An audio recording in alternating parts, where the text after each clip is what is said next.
হরে কৃষ্ণ কৃষ্ণ কৃষ্ণ হরে হরে, হরে রাম রাম রাম হরে হরে। সুপ্রিয় গৌর ভক্তবৃন্দ, আজকে আবার আমরা চলে আসলাম আমাদের চমৎকার একটি দৃষ্টিনন্দন মন্দির ইস্কন হবিগঞ্জ নরসিংহজির মন্দিরে চলে আসলাম। তো দেখতে পাচ্ছেন এটা হচ্ছে নতুন মন্দির। নতুন মন্দিরের কাজ, চমৎকার কাজ হয়েছে। এটা হচ্ছে কাঠের তৈরি করা চমৎকার কারুকাজ, ভগবান নারায়ণের বিগ্রহ দেখতেই পাচ্ছেন। আরেকটি অঙ্কন করেছে, নারায়ণের বিগ্রহ অঙ্কন করা হয়েছে, চমৎকার কারুকাজ।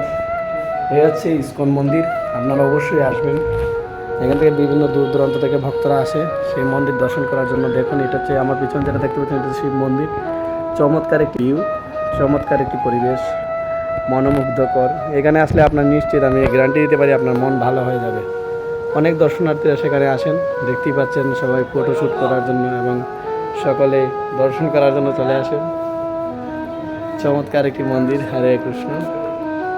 হরে কৃষ্ণ সুপ্রিয় গৌর ভক্তবৃন্দ, তো আন্তর্জাতিক কৃষ্ণ ভাবনামৃত সংঘ ইস্কন হবিগঞ্জ নরসিংহজিউ মন্দিরের পক্ষ থেকে আপনাদেরকে সাদর আমন্ত্রণ জানাচ্ছি।